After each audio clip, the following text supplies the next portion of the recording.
we're happy to start with our webinar about facial reanimation when you can't smile after neurosurgery. We have quite a few cases loaded. We will start by introductory lectures, roughly about 40 minutes, and this will be followed by cases, roughly about 50 minutes. So we have an allotted time of 5 minutes per case, which includes discussion, and I ask everybody in the faculty and in the audience to ask questions regarding the cases. So it is my pleasure to ask for the first presentation by my co-moderator, Kari Flugleholm. He will give you an anatomical overview. Kari. Can you see my screen now? We see you. Not yet. Okay, so we'll share the screen now.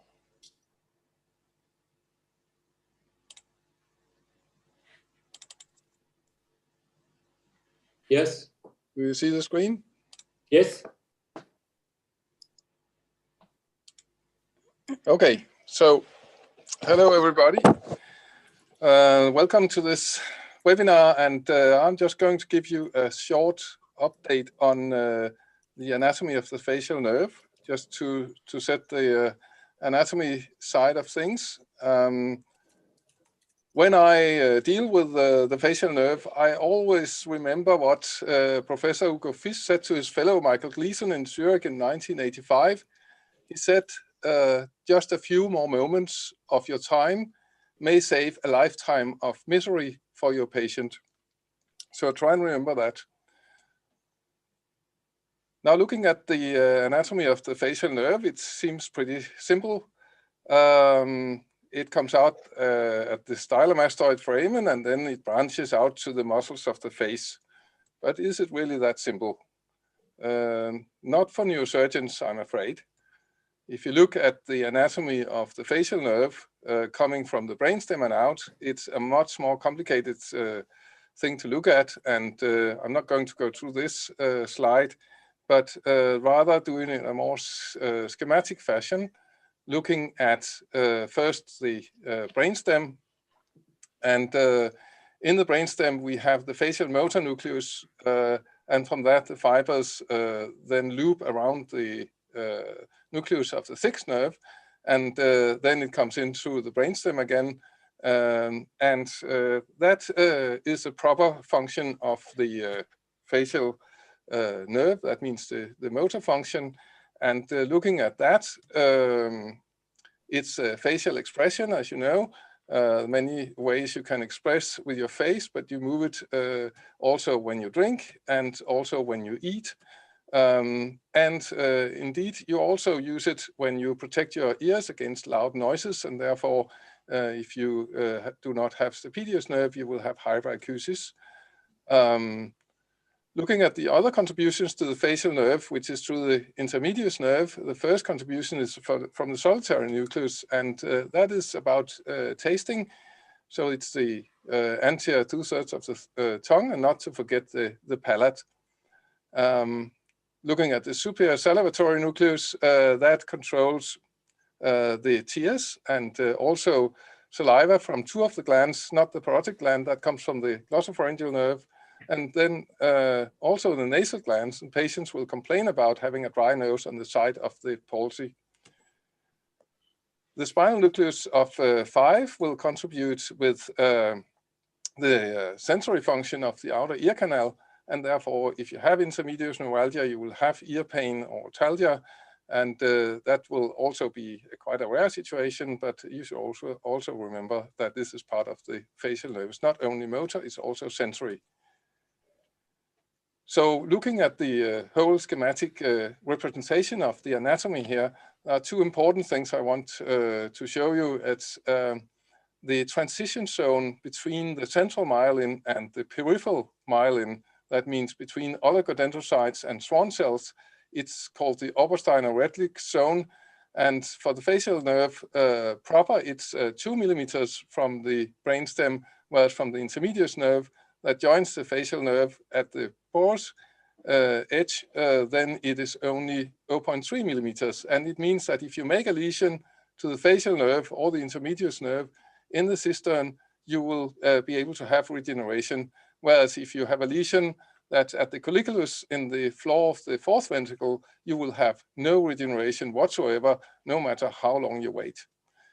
So if you then look at when the intermedius nerve joins the facial nerve and becomes one big facial nerve, it's in the petrous bone, and then you have the greater processal nerve, you have the stapedius nerve, the chorda tympani, and the sensory auricular branch that all leaves in the temporal bone. And after the stylomastoid foramen, of course, you have only the motor branches. So that is a quick overview of the anatomy of the facial nerve from the brainstem and out to the face. So when you have lesions in neurosurgery, it's most often either in the cistern when you operate for acoustic neuromas or CPA lesions, or it's in the petrous bone when you do various skull base approaches. That's where you have the lesions, and it will depend where the lesion is, how many of these deficits you will have. So looking at the anatomy of the facial nerve outside the stylomastoid foramen, of course, there are some important structures, as you know, the parotid gland, because you're going to dissect the parotid gland when you do nerve transfers. You should also know the masseter muscles. It's where you get the nerve supply to one of the nerve transfers. You can look at the temporalis muscle that you can use for lengthening myoplasty, and the greater auricular nerve you can use as a nerve graft if you don't want to use a swirl nerve. So the skull-based pathology with a significant risk of facial nerve damage during surgery, it would be large CPA lesions, it's facial neuromas, it's vascular lesions, hemifacial spasm, and there are many more. And looking at the facial nerve anatomy, you also always have to remember that the anatomy differs with the pathology. And here you see the facial nerve over a meningioma, and you can see that it is spread out like a fan, and you can actually only see the nerve with a stimulator. You cannot see where the nerve is unless you have the stimulation with you. So the last thing I want to stress in this presentation about the anatomy is the cortical representation of the facial movements, and that is because that is here, you know, the homunculus, and the face is here, the tongue is here. So if you do a 12-7 nerve transfer, then there'll be far between the two cortical representations, whereas if you do a 5-7, you will actually be closer, and that has a lot to mean or say when you talk about plasticity in the cortex and how the patients can actually train their facial movements after repair. So that kind of anatomy you also need to know. And that is actually what I had to say to start with. So thank you.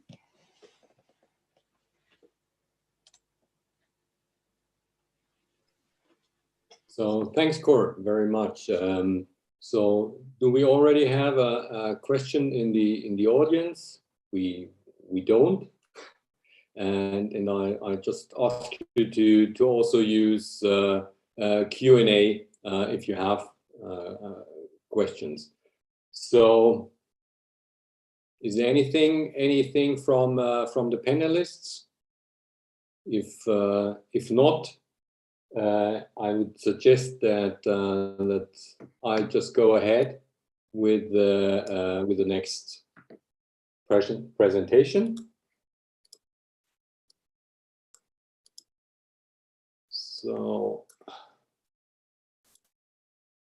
can you see me? No, not yet. Please try again, Thomas. Okay. Okay. Yes. Now it's okay. All right. So we're gonna shortly talk about the possibilities we have. I'm sorry, it doesn't move forward. I'm blocked here.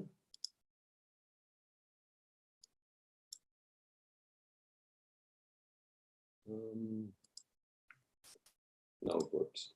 So if we talk about therapy, we want to know about, as Corey alluded to already, lesion mechanisms and types, meaning what is the reason and where is your lesion. You need to know about non-surgical treatment. You need to know about surgical options and what you could do, and especially when you do one. So the principal question, why is regeneration so difficult, and why is it frequently dissatisfactory? And basically, Corey already gave the answer. Just look at all these tiny muscles, and all these tiny muscles only work in coordination. And it's that is why it's so difficult to get satisfying regeneration. It's would be a lot easier if you'd have bulky and not so fine, not such a fine musculature. So what are the elements of reanimation of mechanical function? So one important point is exercise, and we hear a whole talk about that.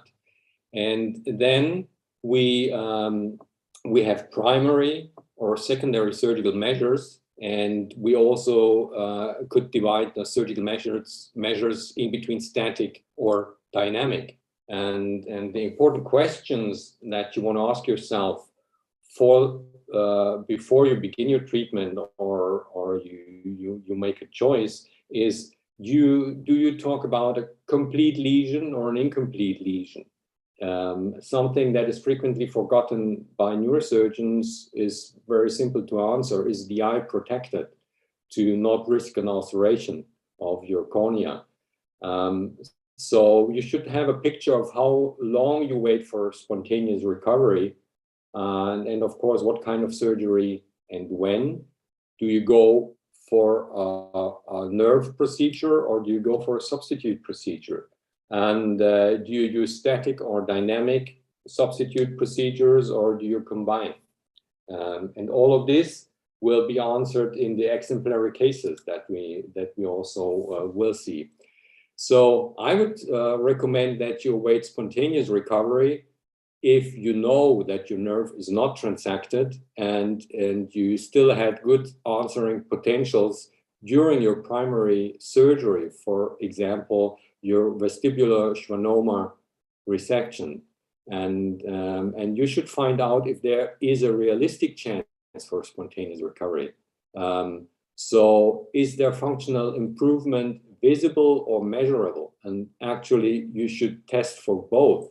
So one thing is EMG of all the major muscles, and the next is video and photographic control. So principally, I would say, as for other nerve reconstruction, I would not wait a lot longer as preferably 3 months until I make a decision. And of course, this can be discussed. So once again, we have primary surgery, we have secondary surgery. So the repair of the facial nerve per se would be, per definition, a nerve reconstruction. That should be pretty immediate or fast. And that is something else that is frequently not even thought about, that you could do it on the spot. Sometimes you could repair and reconstruct the facial nerve intradurally, or at least 2 or 3 days later. And then we have the choice of reconstruction of nerve function via nerve transfer. And then we have all the secondary measures, which we will hear about later on. So if we talk about static procedures to actually lift the denervated structures, you will later on hear about facelift, suspension, tarsorrhaphy, and cantopexy. So this is just to already have it in mind. And then we have dynamic procedures, meaning muscles that will contract and give you an active movement. So we have very old procedures, for example, taking the temporal muscle. There's a so-called Gillies suspension, there's a McLaughlin suspension. You could take the masseter muscle, you could combine, and there is the option of using a free functioning muscle transfer. So with that, we also have a lot of options, how you coapt the nerve, and of course you also have to connect the vasculature. And for reinnervation, you have the choice of different axon donors. One could be the contralateral facial nerve that is transferred to the nasolabial fold. The other option could be the ipsilateral masseter nerve that you just heard about from Corey, or upper parts of the ipsilateral seventh nerve, or this is actually wrong, the hypoglossal or other motor nerves.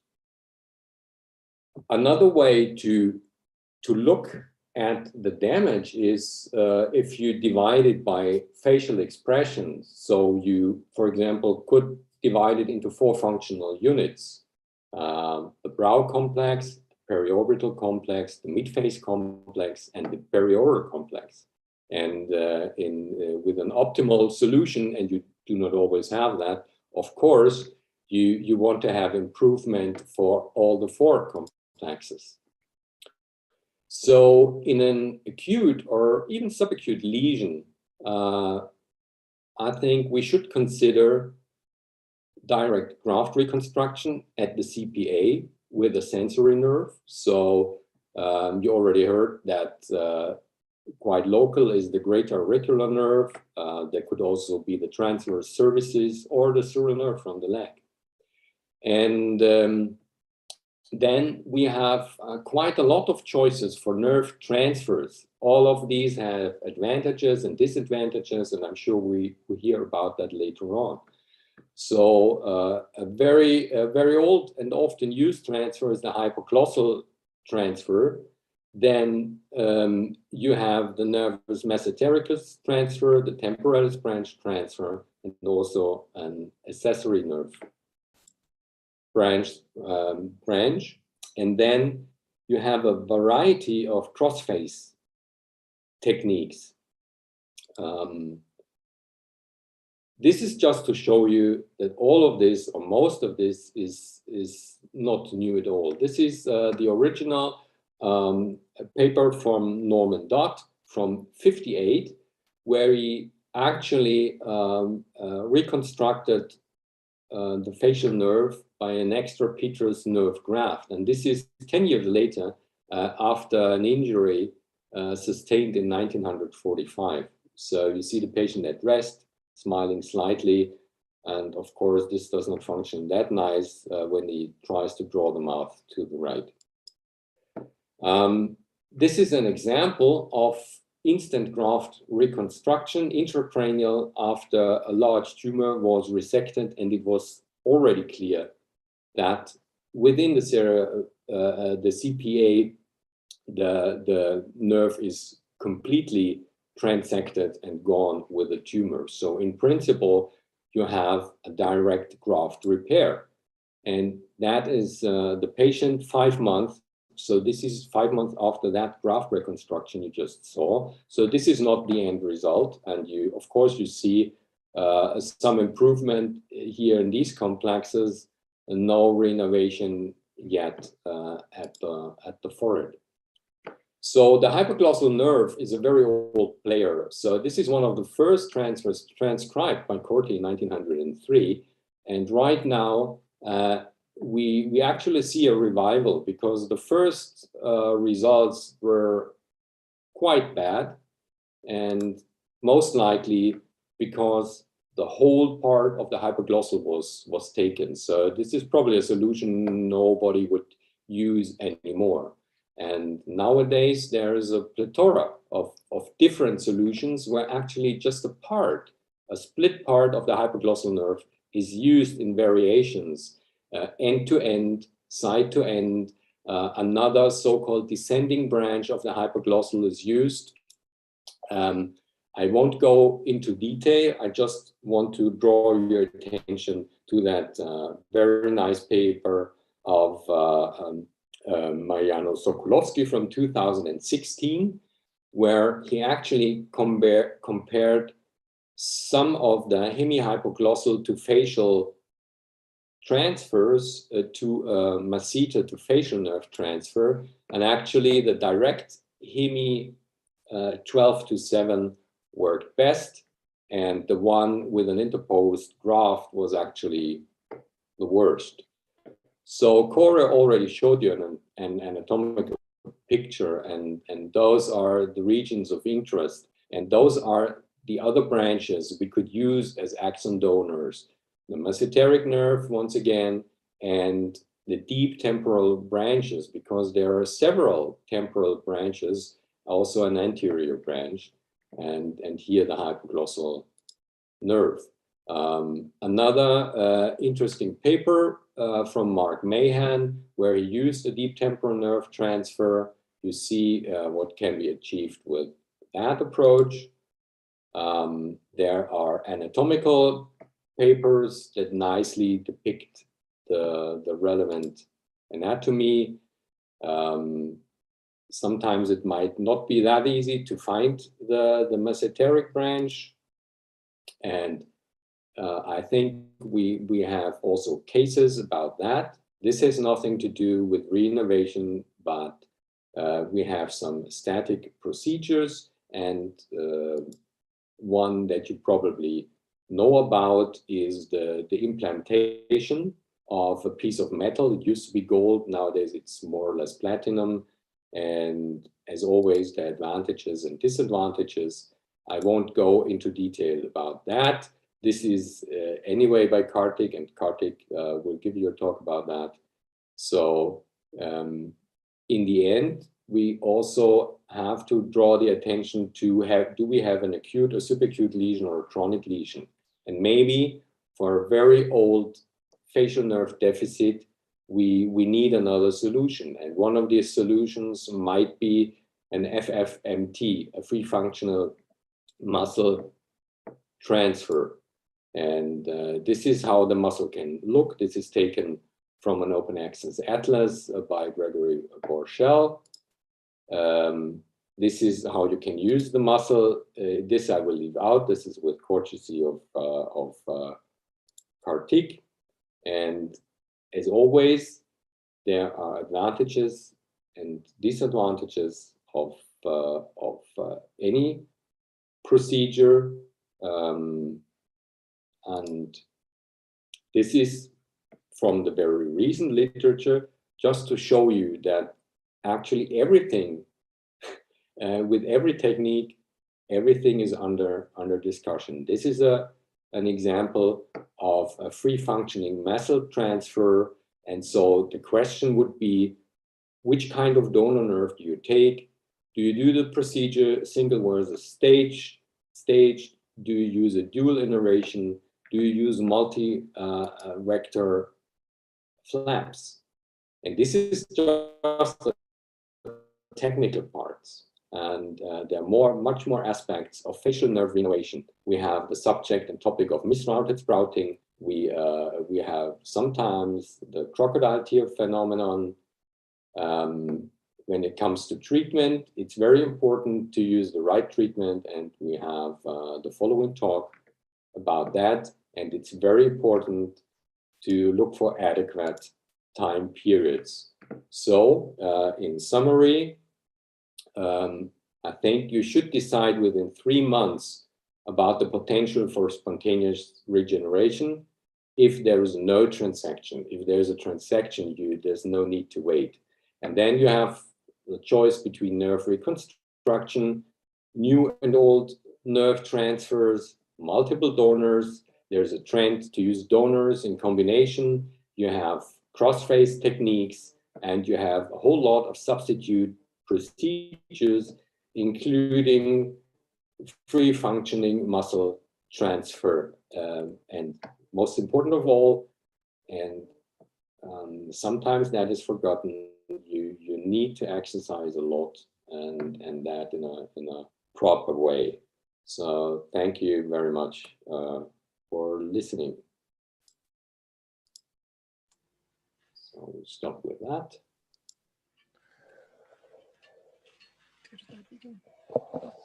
Okay.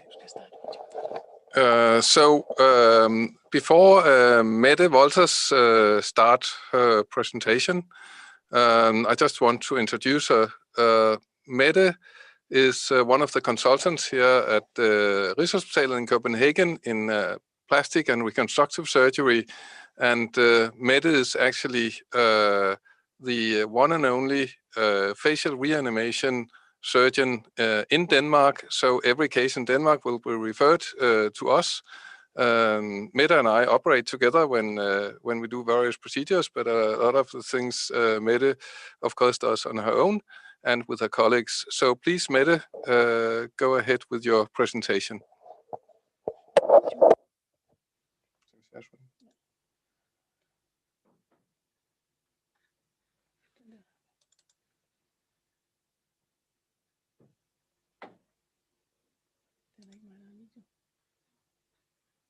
Yes. Okay. Here we are. We're still looking for the presentation.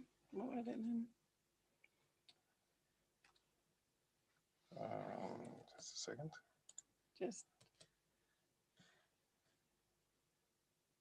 It has stopped sharing the screen and videos. We're just trying again. Let me take it from here. Okay. So that's it. Here we are. Mette, I'm afraid you need to unshare it and share it again, but please have your PowerPoint ready, because right now we see the folder. We don't see the presentation yet. So you need to unshare it. Yes. Have your presentation open and then share the screen again. New share. The presentation open and then share after that. So stop share. Because Zoom cannot switch the screens, so that's the issue. Okay, and then share again. Mm-hmm. Not possible. Bare gå ind på Zoom. Bare gå ind på Zoom dernede. Og så står der og share. Okay. It is already open. I don't know why it is teasing us. Bare klik på den der. Can you see it now? Yes, it's perfect. Okay, it is so perfect. We'll just start. Thank you very much. That's great, fantastic. Okay. Thank you. Thank you very much for the invitation. I'm afraid some of what I had planned to say has already been said, so I'll be very brief. When looking at indications for treatment of facial paralysis, we start with an assessment, and as has been previously noted, the nerve continuity is of importance, and one of the things that we consider, as well as the duration of the paralysis, the likelihood of recovery, but also patient comorbidities, life expectancy, age of the patient, and all these things are intimately linked with what individually tailored treatment we will be able to plan.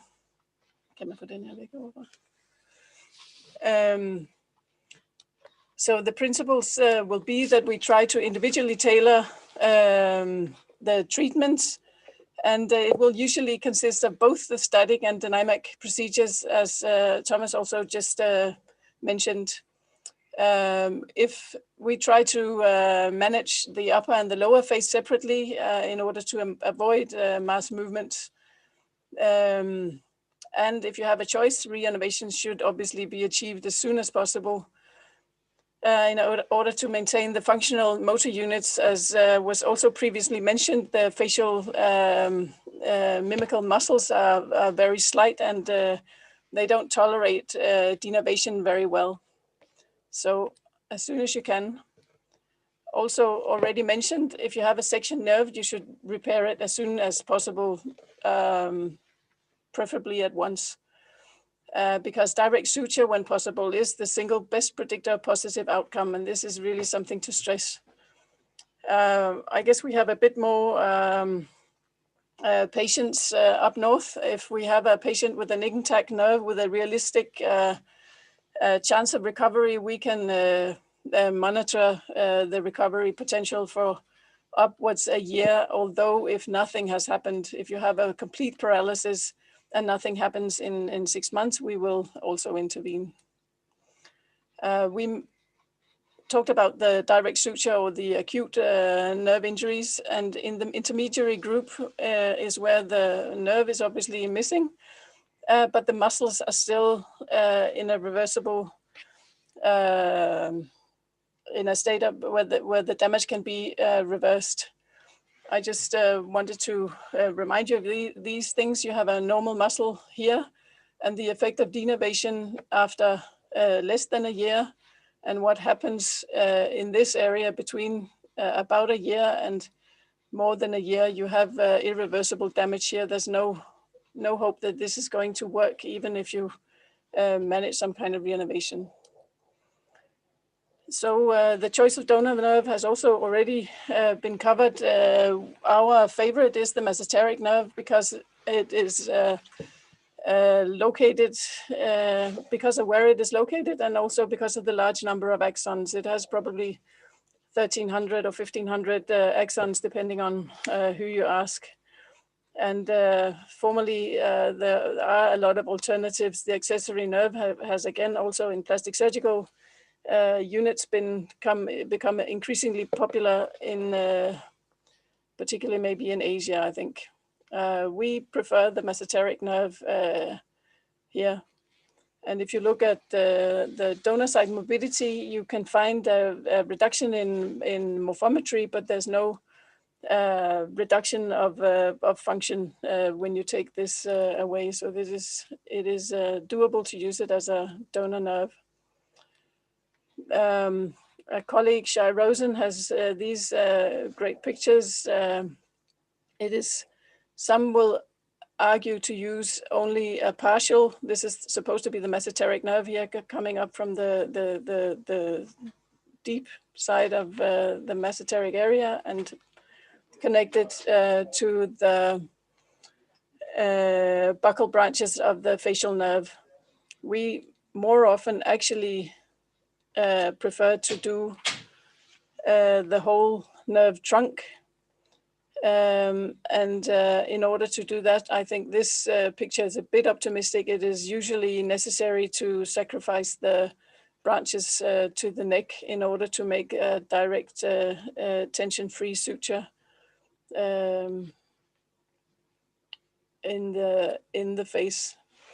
This is one example of an acoustic neuroma patient after surgery, about 9 months out after surgery.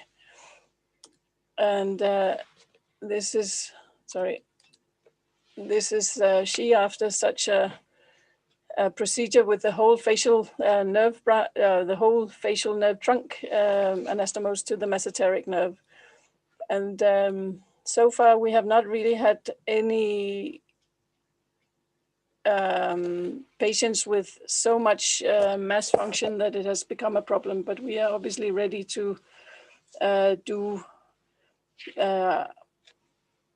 take out some of the nerve branches around the eye, or to depress that either with Botox or surgery, but it has so far has not been necessary for any of these nerve transfer patients. If we leave the intermediary group and go to long-standing facial paralysis, where the muscles are no longer functioning and no longer able to be revived with reanimation, we have started using a different method of the temporal muscle reanimations. We've already heard about the Gillies and the McLaughlin methods that were popular. The problem with those are they give a lot of bulk over the zygomatic arch, whereas this technique that was developed by Professor Labbé in Caen in France around the turn of the century does not do these things and gives actually a good single stage operation that we are happy to use with elderly patients in particular. What you do is you take off the insertion or the insertion of the temporal muscle from both the origin on the skull and from the coronoid process, and then you can mobilize it anteriorly on the neurovascular pedicle that comes from the central area here, and you can reattach it to the nasolabial fold. And after it has settled in, after 3 weeks, they can start training. And now it was, moving forward here. This is one patient, which is seen here preoperatively and with a bit of an excess smile after 3 months, which then settles into something quite useful and worthwhile after 6 months. If the regional muscle transfers are no longer possible, then you can use muscle transplants. The best results is seen in children or young adults where they have shorter regeneration distance and better cortical plasticity. There's definitely controversy about the upper age limits of some of the, at least the 2-stage procedures. And for these, the reported results are good to excellent in maybe 50%. So it means that there are many things that also has previously been mentioned that can be suboptimal. For the classic 2-stage procedure, you have the facial nerve of the opposite side as a donor, and the reanimation will include an unconscious smile when it works. It's a long process though, and it can be difficult to achieve. An alternative is the 1-stage where you take the muscle transfer to the masseter nerve, which is faster and usually stronger, again, because it's a strong donor nerve. And it will require some more re-education along with the other chewing muscle reanimations. This is the gracilis muscle in situ on the leg with the anterior branch of the obturator nerve that is long and nice and usable, and the vasculus pedicle. And this is an old picture. We don't insert it like this anymore, but this is the vascular pedicle again, and where it is used. We prefer the gracilis as it was written because it is small and has a good contraction, but many other muscles are possible to use. These are just examples because I wanted to show that in the dynamic procedure here preoperatively and here just after the 2nd-stage surgery, you get an immediate lift from the angle of the mouth, from the passive lift of the muscle. And then you get movement later on. And here's one with a single-stage Mebius patient with only lower branch facial nerve working, and she has a normal smile that she uses on a daily basis, and with the maximal smile you really can see how strong the contraction is. And yes, it's a teamwork. That was it for me. Thank you.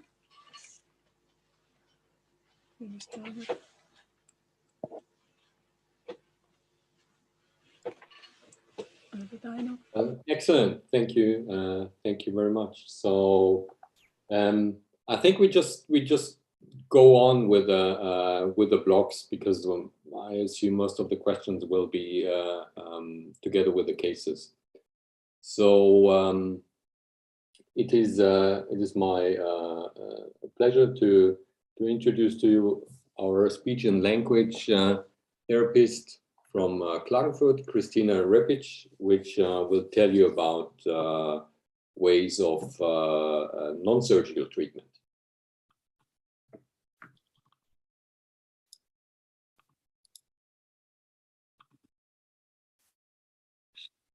So good evening. My name is Kristina Repic and I'm a speech and language therapist. And today I want to talk about facial palsy and speech and language therapy. As you know, facial palsy is one of the most common peripheral nerve diseases that leads to a number of physical and emotional issues and subsequently to daily impairment. As a speech and language therapist, I've often had the feeling that this topic has been neglected in healthcare. Hardly anyone has dealt about, for example, patients with chronic symptoms of facial palsy and their impact of daily life. It is usually assumed that someone else will take care about the problem. But as an expert, I think it is our work to accompany patients on their way.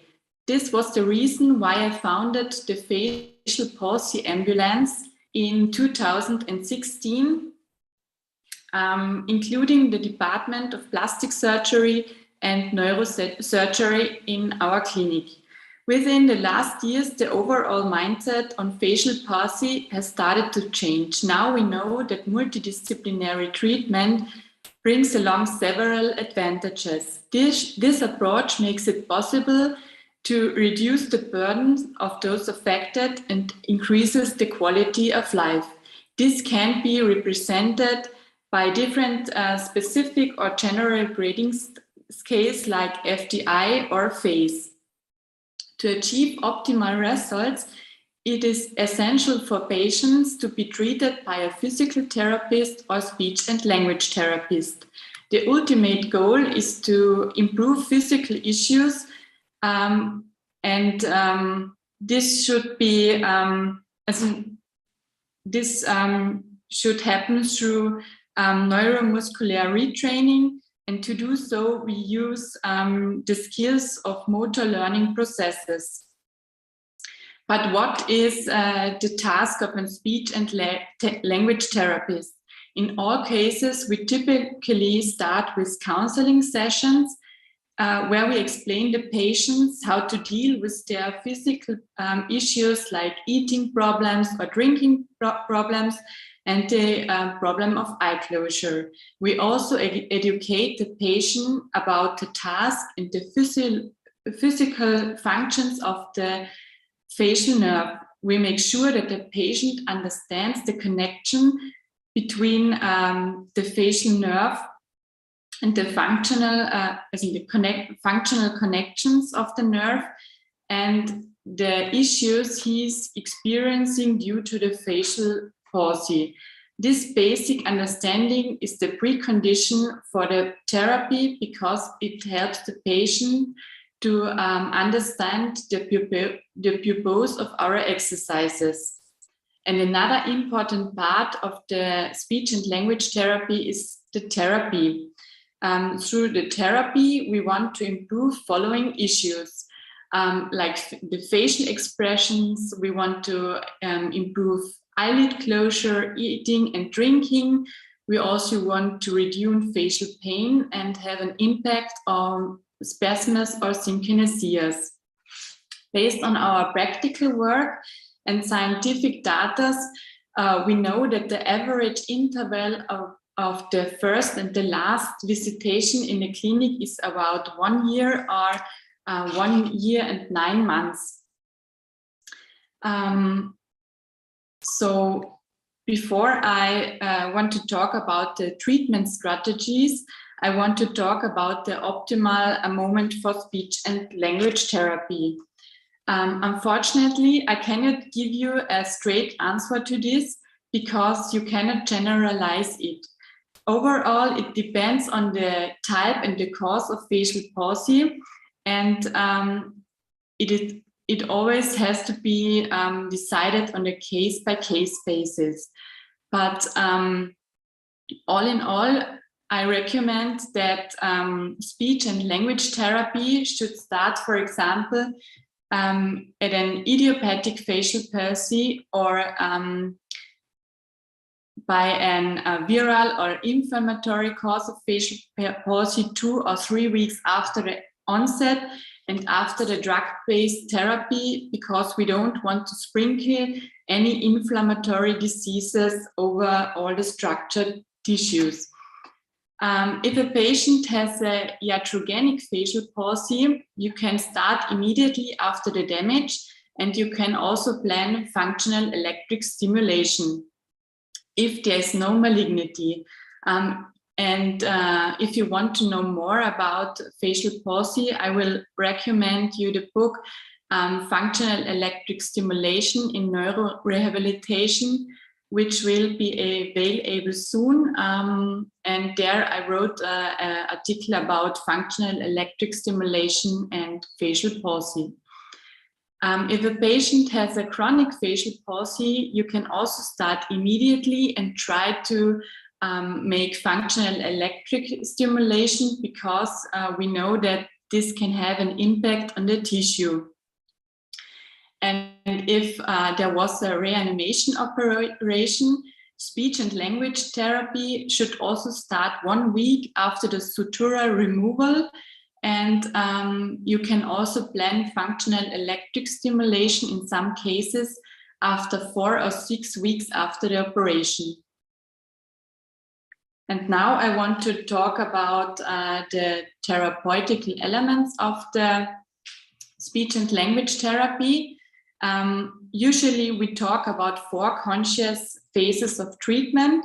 The first phase is the initiation strategy. Here we focus on the improvement of self-awareness, and we guide the patient how to perform the exercises. To improve or maintain the muscle strength, we also use functional electric stimulation. And if the patient is able to activate the muscle, we go ahead into the next phase, the facilitation. Here we use the onset of the muscle activity and support it through different tone activating measures like BNF or FES. In the next phase, we want to control the motion, and therefore we use PU feedback skills like EMG or mirror therapy to gain the control of the facial movements. And another phase that is happening parallel to all the others is the implementation of relaxing techniques. These are mainly used to decrease the tonus of tight muscles, and especially if a patient suffers from synkinesias or hemifacial spasms. So based on motor learning processes, we aim to regain motoric skills to improve the functional and physical issues. To achieve this, we focus our work around following points. We want long-term improvement of motoric conditions. We want control and we want the control of the facial movements, and we also try to correct facial movements if it is wrong. We want to improve the facial symmetry, and we try to reduce pain, discomfort, and synkinesias. And we work on the self-awareness of patients. We try to improve the strength and endurance of muscles, and we want to avoid incorrect sprouting through targeted practice. We try to offer techniques to relax the muscles, and we improve functions of chewing, swallowing, and drinking. So overall, I can say that the impact of a multidisciplinary treatment on facial palsy has proven positive effects on the quality of life. So it is essential that the patients are treated by speech and language therapists besides the medical therapy to improve physical issues, emotional issues, so we can have an effect on everyday life and the quality of life. Thank you for listening.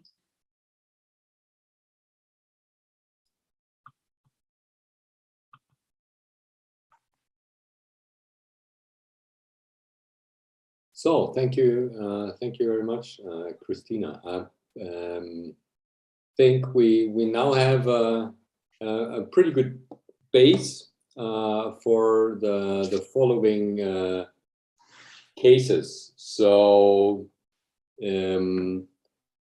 on the Q&A, there has been one question that has been answered. There's nothing right now. So I think we can actually start with the first case. And the first case will be by Corey. Okay, so we will go ahead. I will just share my screen with you. Can you see my screen? Yes. Good. So this is the first case. This is a lady. She's 52 and she has this rather small vestibular Stranoma. And what you can see here is that it has widened the meatus and there's an irregular shape at the porous edge. And what unfortunately happened many years ago was, of course, we don't do this today, was that we lost the facial nerve at the porous edge, meaning that we had a kind of a transection. Of course, the facial nerve was very widened at this stage here where it happened. And now we had the complete tumor removal, but we ended up with a facial nerve that was not stimulating and not in continuity. So the question is what to do in this situation. So I think we should ask everybody what should be done here.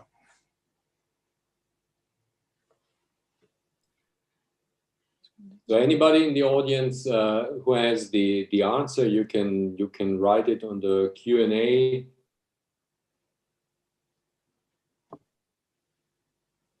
No answer so far. So I think, Corey, you go ahead. Okay, we go ahead. In this situation, there's no doubt that if you have the skills to operate on a vestibular Stranoma, you also have the skills to deal with the situation in the same operation, as you should always do that. You can, in this situation, you can try out if you can do a direct anastomosis, and that is possible, especially if it's a large tumor. Then you will often have the tumor stretching the nerve in a way that you can actually still get the nerve to reach, and you can do a direct cooptation. Otherwise, you will have to take a graft, as we have heard before. In this case, fortunately, the nerve could reach, and you can here see the anastomosis here, and there is no sutures here. This is just locked with fibrin glue, and because there's no stretch forces intracranially, you can leave it like that. Just build it up on some spondyston, and it will stay nice and safe there. What the result you will get, you can see here. The lady has a facial palsy, and I'm sure you will guess that it is on either side. I don't know if you can see which side it is. I perhaps would guess on this side, but then I would be wrong because it was actually on the other side. You can see she has achieved a nice nasolabial fold, and she has a lot of tone in this side of the face, and this is actually her problem. And we've had to modulate this a lot with Botox because she had a lot of synkinesis. But essentially, she has a function House-Brachman tree, which is what we almost always achieve, whether it's a direct suture or whether it is a direct graft. So this is how she looks. And just remember, if you have patients with synkinesis and too much tone, that can be to some degree fixed with Botox treatment. So that was the first case. So I will now stop sharing my screen and then we will share Mette's presentation. Just there's one question in between. That's one question. Yeah, there's a question. Well, it's not related to your case, but I think we might still answer it in between. Yes. Because there are not that many questions. So this is from Giovanni Girolotta. So this is to the plenary, to the plenum. Would you offer electric stimulation to a young patient of 18 years with chronic 1 year of Bell's paralysis, or directly propose some dynamic surgery? So if the others unmute in the plenum, do you want to quickly respond? Kartik? Yes and no, because first of all, I would like to wait for 3 months for spontaneous regeneration and see if there is any, because there are two things to it. The mimic musculature is a little different from the massive muscles we have on the extremities. Mimic musculatures are very fine muscles. So if you apply the same principles of electric stimulation as you apply for the extremities, you might even burn out the muscles or the synapses. So I would rather wait for some kind of regeneration, some kind of twitching to happen, and then think about applying electric stimulation in a very, very careful way. Not Even like the way we use it for. Even if it has been 1 year? 1 year doesn't help at all. Forget it. Because that was the question. That was 1 year of Bell's palsy. Well, no, it doesn't help. No. I won't. No, it doesn't help. It's atrophied. I mean, the basic principle of electric stimulation is to stimulate the neuromuscular junctions within a muscle. And if the neuromuscular junctions are gone, so there is no point in stimulating them. It's like stimulating a piece of cloth. Christina, do you want to add something? Would you? Yes. Would you still I would try it because there are scientific data that say that the muscles can increase, and so maybe the symmetric would be a little bit better. So I would try it. Even after a year? Yes. Because you want to try because you think it might not be complete, or what would be the rationale? For example, we had a patient who also had chronic facial palsy, and then we tried to make functional electric stimulation, and after a time he got better, and he also was able to move his facial muscles for a little bit. Okay. Corey, you want to add something? I just want to stress something here, and that is that we know that we lose the end plates, and that functional stimulation might actually help that in the early phase, and maybe also later, even at 1 year. But what we also know is that the distal nerve, where the Valerian degeneration takes place, will have lots of Schwann cells and a nice atmosphere for regeneration, with lots of trophic factors and stuff, and that will be lost also. And people seem to forget that this is also a time-limiting process, and that the distal part of the nerve that we will need to use for reinnervation will actually degenerate, and Schwann cells will disappear, and the distal nerve will not be suitable for reinnervation if you wait for example, 2 years. So that is also a limiting factor. It's not only losing the end plates, it's also the distal nerve segment, and that has also been shown very nicely in the literature. So that was just one comment to that. So I agree with Kartik that you should not stimulate after a year. Go ahead and do something to help the situation before you lose it.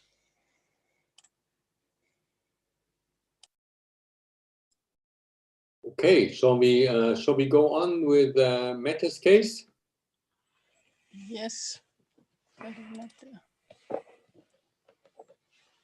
Can you see the slides now? Yes. Very good. Så, se det der, nu kommer forsvandt den. Just a second. We'll just see if we can get this one. Yeah.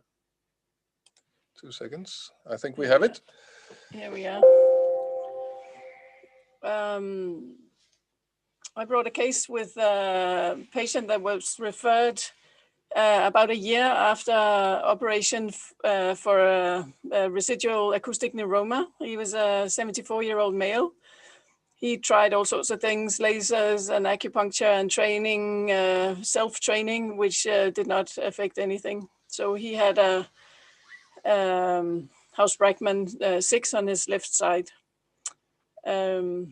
Yes, I have his pictures here. And while the participants are maybe thinking about what to do about him, we can just say that you can note here the complete C-shape of the face after chronic facial palsy. He's a very typical case in this respect, and the complete flaccid paralysis on his left side, including eye changes. So I don't know if there's any comments from the audience of if I should just go ahead. Let me check. We always have questions, and but they are not related so far to the cases. So I'm just moving on then. Yeah, just go ahead. Yes, this is he after a temporalis lengthening myoplasty. So the insertion will be here at the nasolabial fold, which is nicely mirrored to the healthy side. And this is where the pull is. So for a closed mouth smile, the symmetry is actually quite good. You can note here that there's no extra bulk around the zygomatic arch. But when you do, when he shows his teeth, you can see that it does not pull downwards on the mouth, which is how it is. That is just unable to be, you can't change this. And he's later on gone on to do also little things like you were saying, cantopexy and yes, little corrective surgeries around the eyes. And that was it. Okay, thank you. So I think in the meantime we can answer one of the. Sorry, there's no question to this case. We can try to answer one of the other questions. So they are mixed in between Q&A and chat. Please try to use Q&A. Makes it easier for us for your questions. And maybe in the meantime, Max gets started. So in the chat, we have the question, how do you manage a partial recovery? Example, only orbicular oris and mouth recovery, no upper branches movement or vice versa. 6 months after CPA surgery with anatomically preserved 7th nerve. Continue rehab or surgery? Kartik or Mette or Cora, do you want to reply to that? So if the lower quadrant is reinnervated and the upper quadrant not, then I would resort to secondary procedures such as suspension, bro suspension, and weighting lid loading procedures. Then going in and and trying to do some kind of experimental reinnervation from the contralateral side, or reinnervating only the upper branches of the facial nerve. That would be my approach. So in a nutshell, after 6 months, even if it's partial, you go for surgery. Yeah, sure. Okay. It depends on how severe the Mette, could we get a reply from your side? I think that we would probably wait a bit longer and then again tailor and do the same as Kartik said, to do you can do a nerve graft to only the relevant branches, but it's going to take a long time. And if you already have some recovery of movement, I would actually expect some more to arrive. Would you just wait, or would you also make use of, for example, EMG, or to see something? Yes, that would be, but I would do sort of conservative measures. So measure the progress and then use the occupational therapist, or as you have a speech therapist, and carry on with the training and try to focus the training.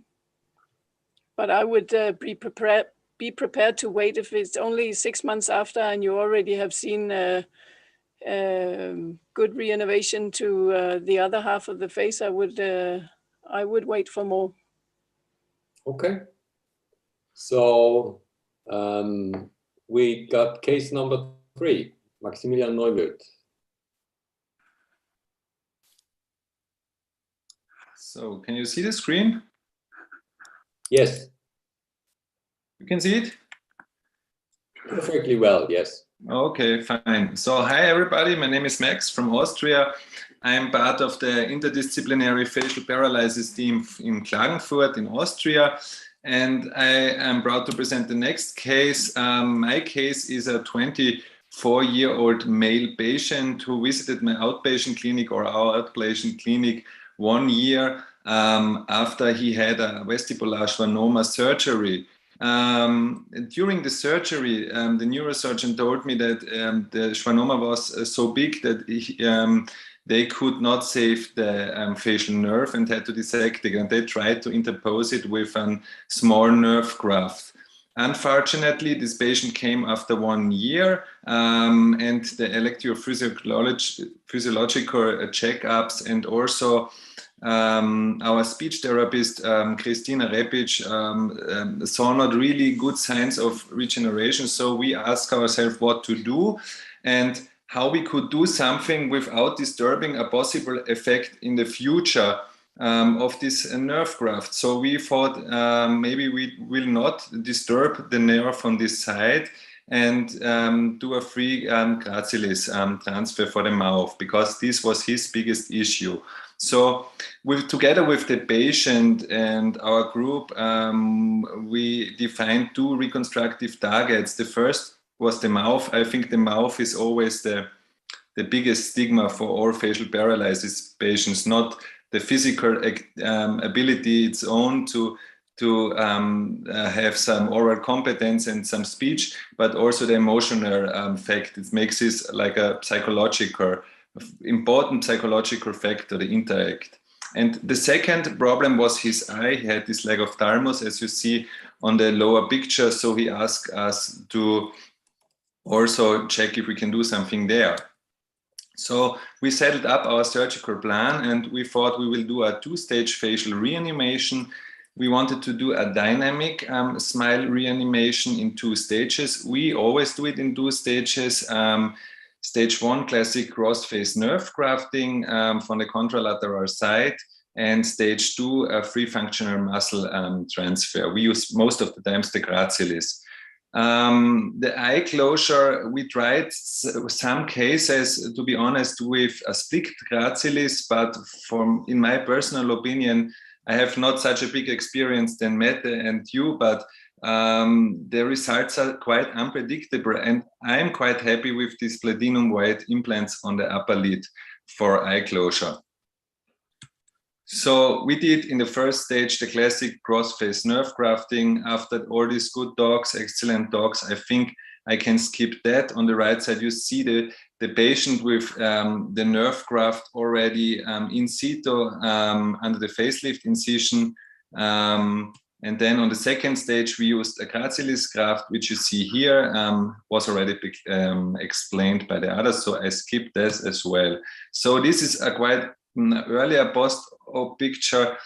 Critically, I have to say, the flap looks quite bulky, I know, and from an aesthetic point of view, I could have done better, I think. The static component, I think it's quite okay. Also, the eye closure is quite okay, and he has good movement of the oral commissure, a really strong movement. Also, the scar, I think it's quite okay, and for me, because there is always the discussion about when use the masseter nerve, when do the contralateral cross-face nerve grafts. And for me, the biggest advantage of the contralateral cross-face nerve grafts is that all the excursion of the mouth is not only you have the physical ability to open the mouth, you have an emotionally linked ability to smile with the other side. And I think this emotionally linked component for me is the biggest advantage of the cross-face technique, although other techniques are also working perfect, and we saw some excellent results. So thanks, that was my first case. Well, thank you very much. Any comment from the plenum? In the meantime, I'm trying to check.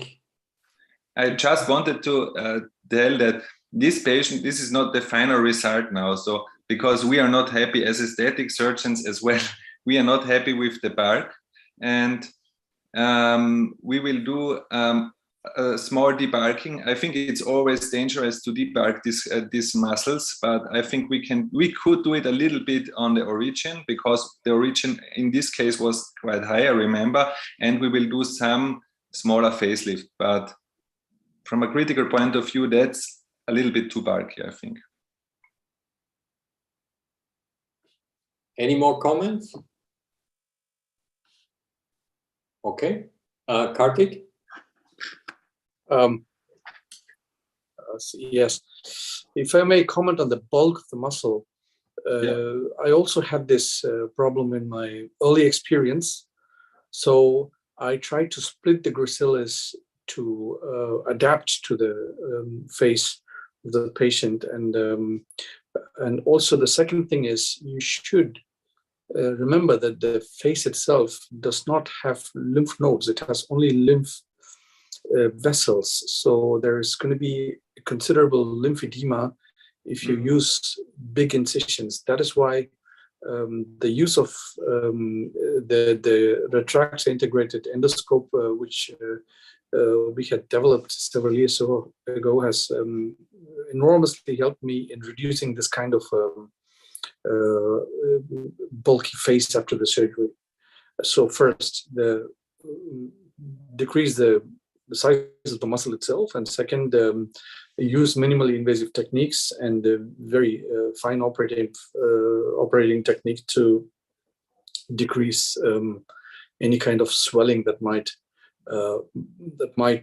also hold for a longer time. Thank you. All right.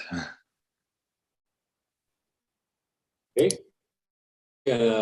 Mette is next. Case number.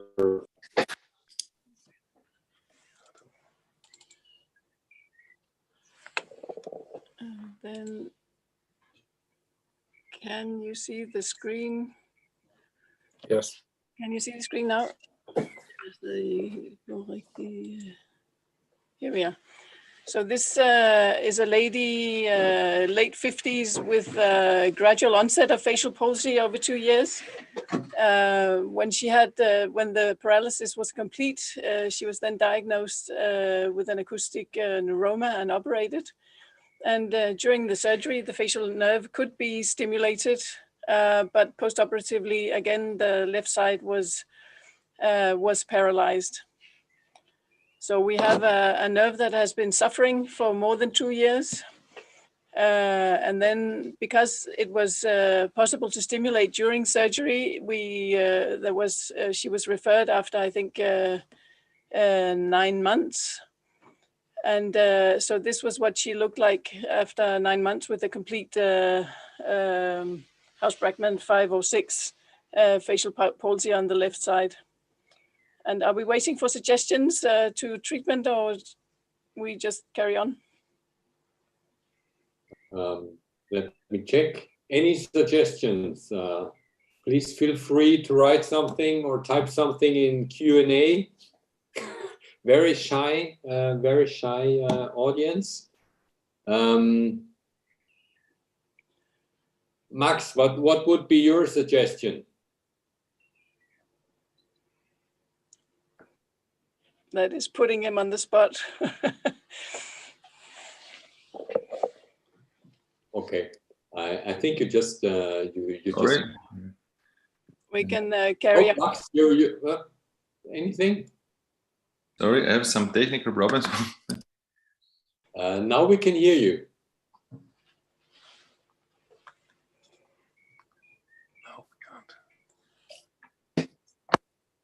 I can say what we were considering. We thought that if we did a nerve transfer, we would have the option to do this and wait to see if that could have any function. We were a bit in doubt because of this prolonged period of not optimal nerve function, at least, and then 9 months of denervation after the surgery. But we thought that we could probably do a temporalis myoplasty on top if the nerve transfer did not work. So this is how we did this. This is she after 4 months. You can see that she has now a bit of tone in the left side of the face. Did I not mention that we did a nerve transfer from the mesenteric nerve to the facial nerve? That is it. So this is post-op 4 months.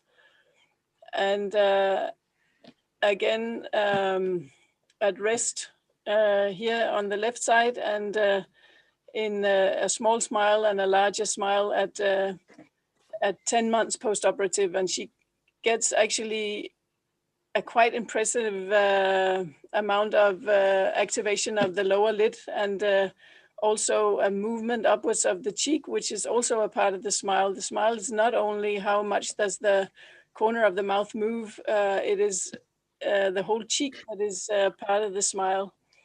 So again, when she's showing the teeth, we had to sacrifice the marginal branch in order to make the direct adaptation, or the direct tensionless suture, and we did not want to use a graft in this lady because of the long period.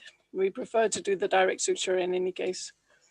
And this is then she, unfortunately, very depressed, because when she is relaxed, there's no function, and so she needs to use it. She's very, very good at using it, and when she uses it, it looks really fantastic, but she was so upset that she would not get a resting tone, that the pictures shows to me anyway, that she was quite unhappy when these photos were taken. But surgically, she has a really, really good result from a nerve transfer, and she has yet to deal with the limitations that follow these things. So that was this case. Thank you very much. Excellent case, excellent result. But also underlines what Christina said, that there is not only the functional aspect with these patients. I think quite a few of them are quite depressed. Kartik, you wanted to add something. Yeah, that's thank you very much. That was a very, very good case to underline the psychological issues involved in this kind of treatment as well. because after all, we are treating patients and human beings and not just diseases. So this is one of the reasons why frontally I address this issue right away when we are treating patients like this, that they should not, the expectation levels should be not too high, and they should have realistic expectations. This counseling is so very important. Some programs, some units use social psychologists to do this job, just exactly like, when we have an oncology patient, when we have a breast cancer patient, we have teams that address these issues, but we don't have these things for patients who have facial palsy or palsies, other extremity palsies. So this is something which we have to think about within our units to include. It's not only about a surgeon doing his job or a physiotherapist doing his job, but also a psychologist doing his or her job. Yes, very much so. There's one question in Q&A, and I would ask Max to prepare again his case. So in the meantime, we have the question by Julia Del Moro, and please, this goes to the plenum. When do you think is a correct timing for a nerve graft or masseter facial nerve coaptation in house embragment 6 deficit, but no intraoperative transection in a young patient? 12 months was said that sometimes could be too late because of muscular atrophy. So, Mette, if you want to start. Yes, I think we tend to start talking to each other around 6 months, and then we look to do surgery no later than 9 months. And if we know that we are in a situation where no regeneration is possible, then we would do it quicker. But with the waiting list and the theater, all these spaces, I think between, I don't know, not much sooner though than 6 months. I don't think that's physically possible for us because of what else we do. But so you would definitely not go with my previously suggested 3 months, 3 to 6 months. If I'm absolutely certain, if the damage is at a place where there's no chance of regeneration, then there's not much to wait for. I agree with you there. I'm just a little depressed with our practical situation here with how quick we can see them and get it managed. Kartik? So in that question, there was an issue about using a nerve graft or using a nerve transfer. So let me just make it clear. If you want to have a nerve grafting, then you need to have a proximal functioning axonal structure. So, in a certain time of my career where I already finished my training in plastic surgery, but yet did not do my neurosurgical training, I had the opportunity to take part in this kind of surgeries performed by my former teacher, Professor Shakat. She used to do a lot of vestibular schwannoma surgery. And in some instances, when she had a proximal stump at the brainstem level, she used to call me and say, just put a sural nerve there and then suture it to this nerve stump and let's see what happens. We also did some extracranial nerve transplants, nerve grafting. It never worked well. Not in one instance do I remember or recall that an extracranial grafting or intracranial grafting right from the brainstem worked well. And also because probably was what Cora showed, that the regeneration at the level of transection at that level is never going to work. And we didn't know this. We just saw the nerve as a structure. So that answers the question about nerve grafting. So if the nerve has been preserved 12 months ago, like in the scenario which had been presented in the question, there is no question about, there is no discussion about wanting to do a nerve grafting at all. So it has to be nerve transfer. So what nerve to use for nerve transfer, what axon donors we use to nerve transfer, again, depends on various choices. And of course, we start planning the surgery at 3 months, at least, to get the scheduling done before 6 months. Thank you. Okay, so, well, I have to say I would actually, if I would be the surgeon with a vestibular schwannoma, and I know I have transected the nerve, and I have a donor and a recipient, I would go for nerve reconstruction anyway. First reason being, I have not had many cases, but I showed you one with a not so bad result, and I would just try. Because if it's not working, I still have the other choices. Right. And it will not take that long if you go for direct repair. I mean, the recovery period will not be that long. Okay, so we have the next cases, and thank you for the questions in Q&A. So very good. Thomas, I'm the next case, sir. Yes. So.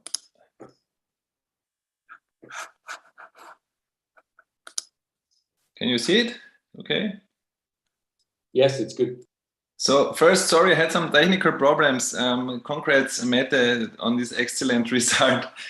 When you ask me now, I would say I would do everything like you did, because it was really a perfect result. So I have a short talk on my strategies to the paralyzed eye. This elderly lady came to the outpatient clinic with some idiopathic facial palsy. Christina Repic, our speech therapist, already did an excellent job on her, but the eye was a little bit her problem, and she showed all the typical characteristics that you can find when you have facial paralysis on the eye, this lagophthalmos, also this lower lid ectropium, and she asked if we could help her out with her eye.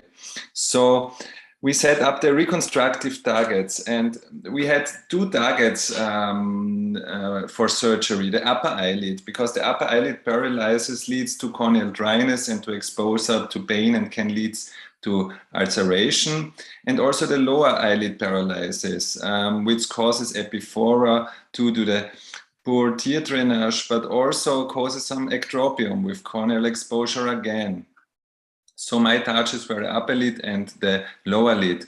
For the upper lid, as I told you in my presentation before, in most of the times we are using these upper eyelid platinum implants. In my experience, they work quite good. I don't have a big complication rate of them. The only thing that is not so easy for me is to estimate the right amount, because in many cases, the estimated amount of weight that I choose in the outpatient clinic, when you fix it on the outside skin, is a little bit too low. And my experience that intraoperatively you can take it a little bit higher, because the vector, when you fix it preoperatively in the outpatient clinic on the skin and intraoperatively in the correct plane, is a different. So I do just a simple platinum implant on the upper lid, which I use the supratarsal fold as a skin incision, and then create a suborbital pocket and position the implant over the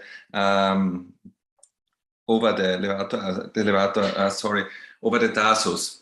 And then I fix it with some slow resorbable sutures, and that's it, and I close the pocket and the skin. For the lower lid, there are many techniques, and my preferred technique, because it's easy and it's quite reliable, is the lateral tarsal strip. So in shortly, I just make a cantotomy and shorten the lateral portion of the tarsus, so that we get from a scleral show with a lower lid ectropium to a good tension on the tarsus and correction of the scleral show. So you do that, you make just incision, and then you just clear up the tarsal plate from the conjunctival layer and the hair. and then you fix the tarsus in the appropriate amount of tension. You can fix it on the lateral tarsal ligament, but you can also fix it on the inner side of the lateral orbital rim, which I prefer because I prefer a higher vector. So these were the two things we did in this lady. These are the post-op results of the lady. I think the eye closure is quite good. She had no functional results. She did not use any bandage anymore, closed chamber or anything. And also I think the lower lid ectropium is corrected quite well without any scleral show. So thank you. Thank you for this case, which shows that sometimes there are also quite effective, easier solutions, right? Any comments? Comments, questions?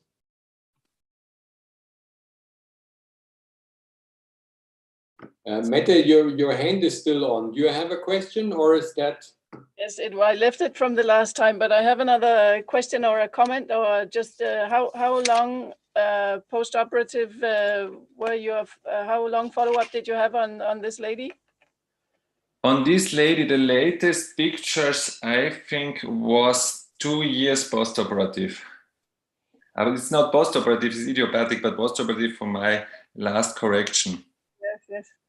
Because I saw the lady, I will see the lady because of some skin tumor excision, and I will take some pictures now. But I have quite, I think, a long follow-up of her. Yes. Sometimes I experience that there's a tendency to recur.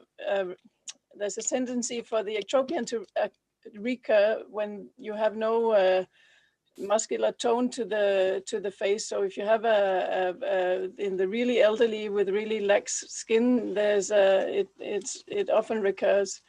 And sometimes we then do take a fascial strip to make like a hammock underneath along the inferior palpebra, and this is usually less prone to recur. So okay, that was just a comment. Thank you. Thank you. Okay, so then we have next case presented by Christina. Can I just say something, Thomas? When are we going to hear something from Cortic? I think Cortic actually asked me to switch his case, which are actually a few cases in the end. That's why I skipped one number. Okay, I will keep quiet. No, you shouldn't.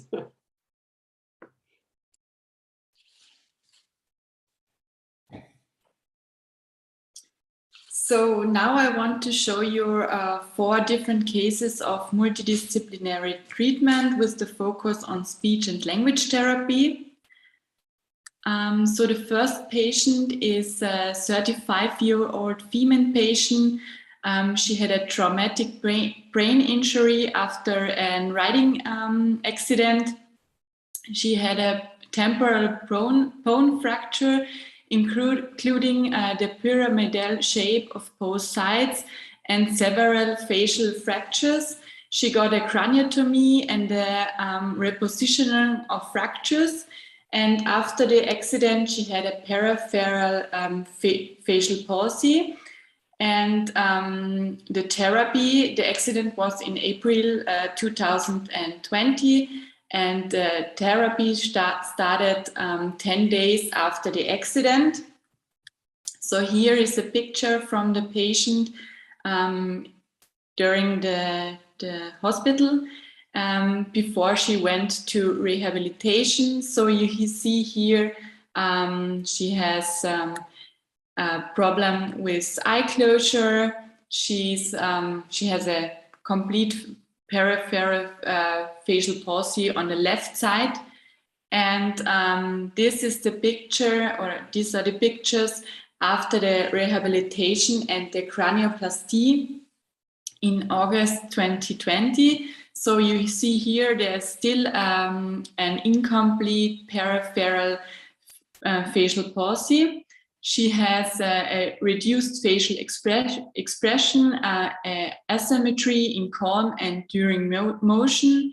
She has a shifted philtrum and elapsed nasolabial fold, and she has problems with salivatorius, and the corner of the mouth is also drooping, and she has she had problems with drinking and eating, and she still has a hearing problem and a tinnitus.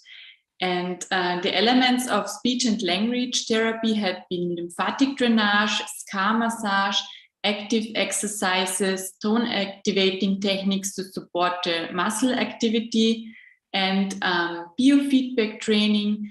And I also offered relaxing techniques because of the synkinesias. Here you see the patient 1 year after the accident. When you see in March, she is still asymmetric. She has a shifted philtrum to the right side, and the corner of the mouth is drooping. And 1 month, so in April 2021, after doing her exercises and focusing on the exercises again, she got more symmetric. And these are pictures from the accident in 2020. And on the right side, you can see a picture from the patient in April 2020. Here she is symmetric in calm. She has nearly symmetric eyebrows. The philtrum is also in the middle, and she's able to do facial movements. And the only problem she has is the synkinesia between the eye and the corner of the mouth. She has no drooling anymore of liquid. She's able to chew on the left side, and often she has the problem during chewing that the eye closes a little bit, but in the multidiscipline, as I introduced her to the plastic surgeon, to Mr. Neuwirth, and she got Botox. And now it's for her better because the eye stays open, and she often has a discomfort and a little bit of pain in the cheek area, and therefore she is still coming to therapy to me. So here is a short video.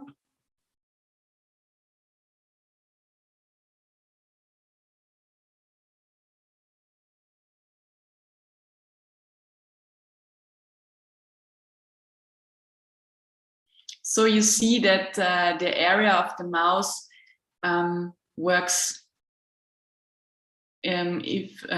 if she makes facial expressions or facial movements. And if she practices the eye closure a few times, she can close it fully. I'm sorry, I think the video is a little bit of slowly.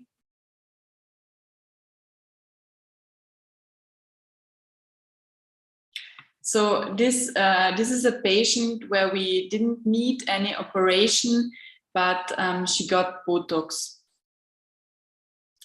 And another year, you already know, is the 24-year-old male patient. He had a vestibulare schwannoma, and he had post-surgery a mild dysphagia, a glossopharyngeal paresis because of the operation, and vertigo.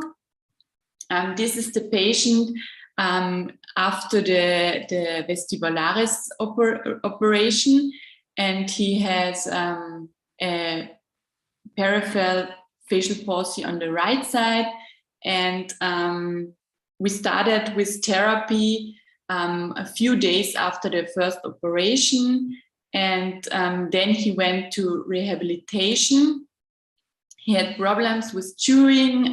She had often a liquid drooling and problems with eating and drinking on the right side. And he had an incomplete eye closure. So first he got to rehabilitation, but and he got accompanying speech and language therapy. But still 1 year after the first surgery, there was no improvement. So we decided that he will get this cross-face transplantation and the gracilis graft. So this is the patient before the operation. Dr. Neuwirth already showed you this. During the whole time, speech and language therapy was accompanying, and the aims of therapy had been the improvement of motoric conditions, the control of facial movements, the improvement of strength and endurance of the muscle. I tried to improve the function of chewing, swallowing, and drinking, and I offered relaxing techniques. And after the operation, after the Suralis transplantation, I offered techniques to improve the blood circulation and the lymphatic circulation. And after the gracilis transfer, I also used functional electric stimulation until the point when the nerve connected to the muscle and sprouted out into the muscle. And if he was able to activate the muscle, I stopped with functional electric stimulation. And here are some photos of the relaxing techniques. And now the patient is, the elements of the therapy after the surgery had been the understanding for the new mechanism, because it is important that the patient understands the new functions of the nerve. He got electric stimulation, relaxing techniques, active exercises, lymphatic drainage, and scar massage.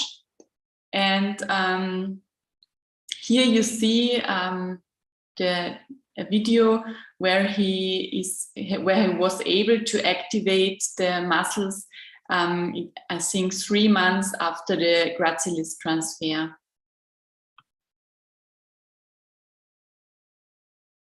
So this is slide movement, but he needs good concentration to activate the muscle, and the muscle needs a clear order to move.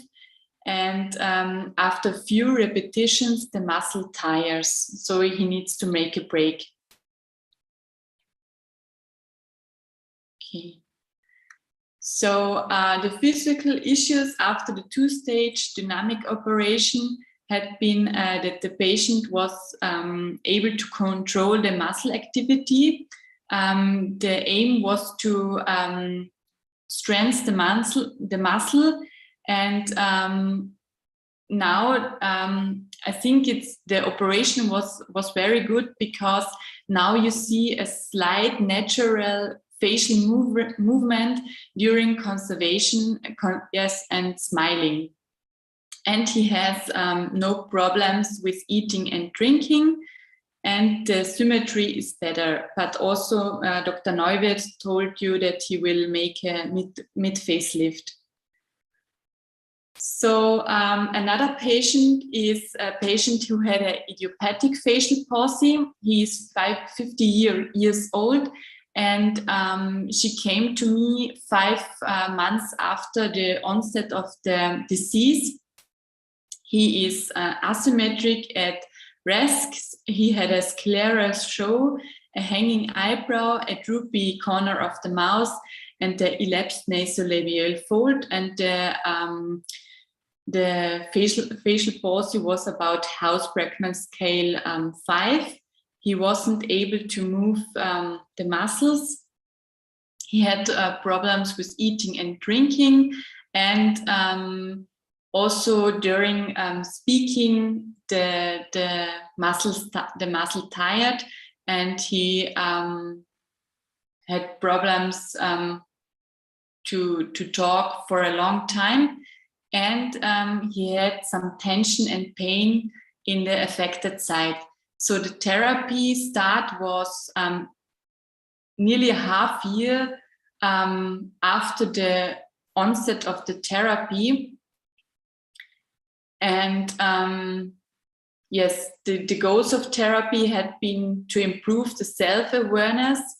I tried to use techniques to support the earlier onset of the muscles, biofeedback skills like mirror training, and I also used relaxing techniques and tried to reduce the pain and discomfort on the left side. And here you see a picture of the patient, or a video where you can see that he has a few synkinesias.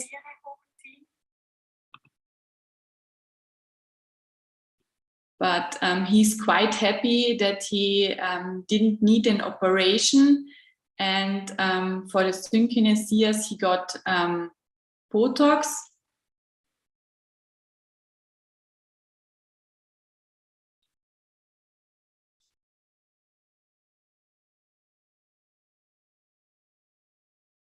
And he has also a complete eye closure now.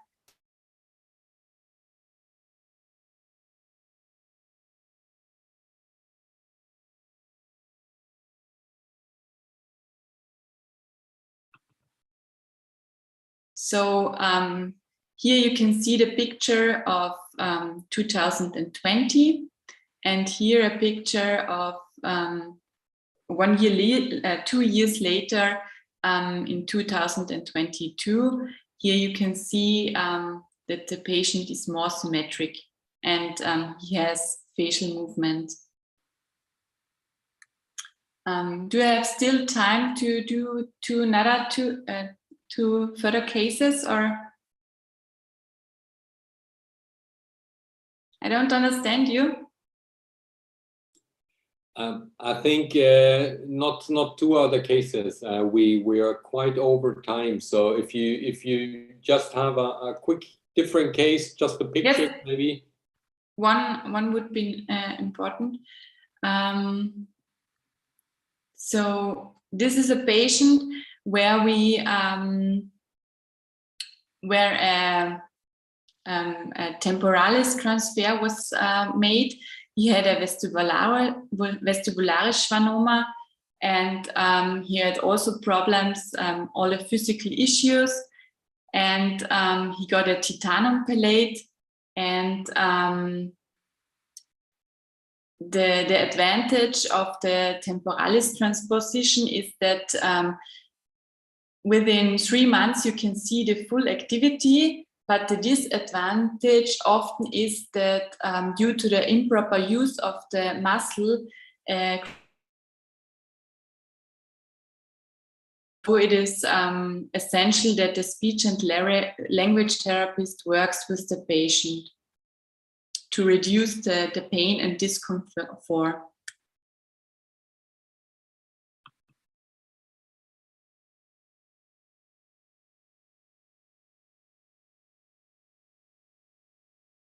So here you see if the patient is chewing, he can lift up the corner of the mouth. So thank you for listening. Well, thank you.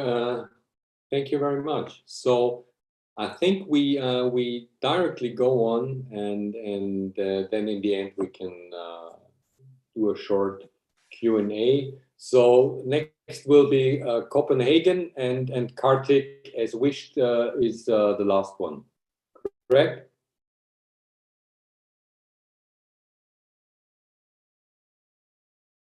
So we have 2 cases from Copenhagen.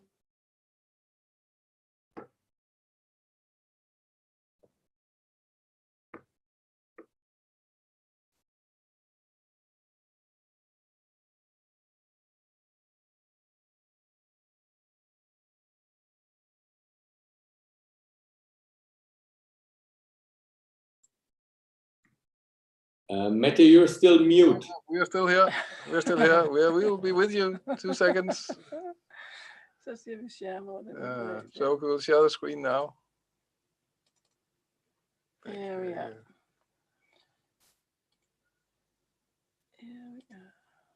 Here we are.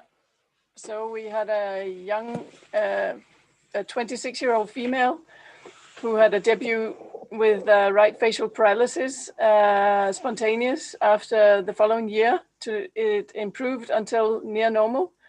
And then during the next following 2 years, she had a stepwise recurrent of the paralysis, ending with this House-Brackman 5 to 6 at the time of referral. I will go straight on to say that we also did a cross-facial nerve graft in a 2-step operation, and subsequently a gracilis muscle. Just to add to the bulkiness, we actually also did a debulking from this over big gracilis graft that we did in the early days, and it actually resulted in a complete paralysis again for about a month, where I didn't sleep or speak or do anything. But luckily it came back, and she's now like this, considering only now, after several more years, to have some corrective eye surgery. She did not want this so far. And then during this time, a facial nerve schwannoma was found and operated also. I don't know if Kåre has any comments to this. He knows the patient as well. Well, she had this diagnosed, but actually there was a very early MRI scan from 2009 where you could easily see the small facial schwannoma, and that is just to remind you that if you have a facial palsy and you do an MRI scan, you should look all the way through the course of the facial nerve, intracranially and in the skull base, to look for any tumors or any causes. So she's now running a case against the hospital to get some compensation, and she's likely to get that. So that was it for us.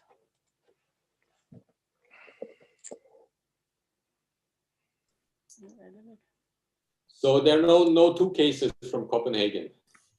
You want the next one? That's Kåre's case. Yep. Sorry. Okay, I'll just show something different then. Let me just see. Do you see my screen now? Do you see my screen? Not yet. Not yet. Okay. I think I probably have to go out and then come back. I'll just stop sharing the screen for a moment, and then I'll find the cases, and then I will come back.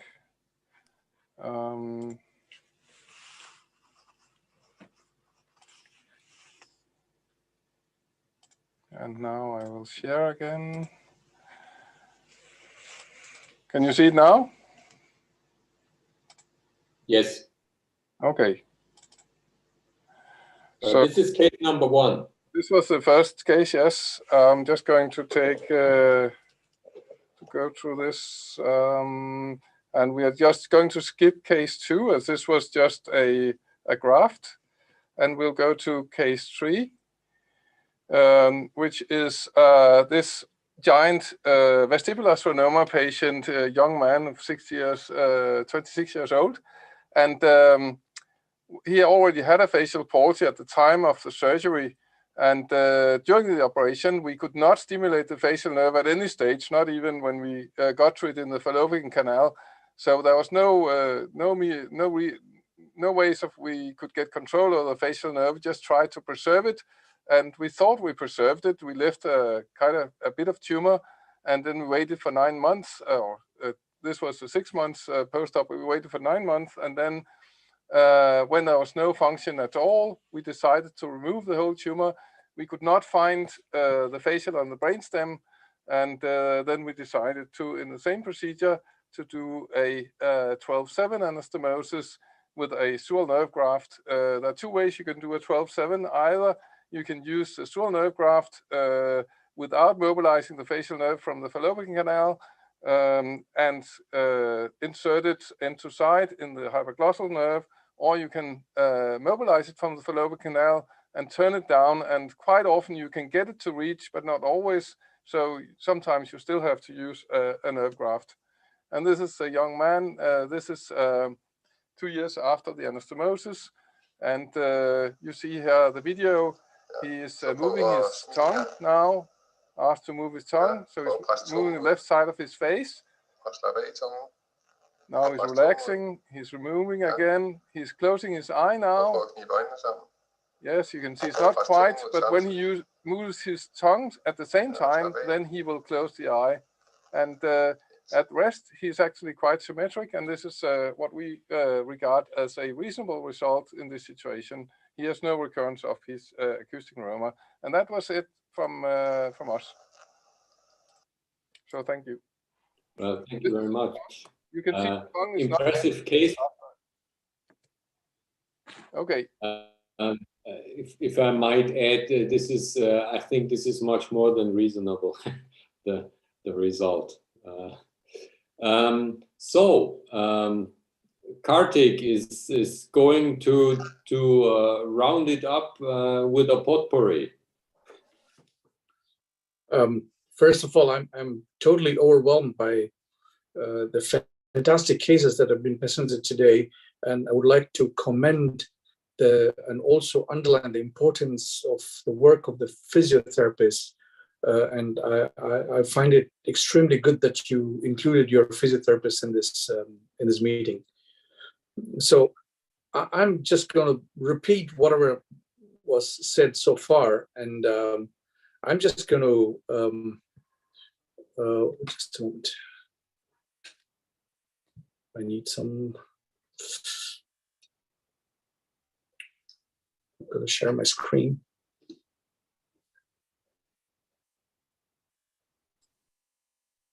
I'm going to summarize whatever was had been said today.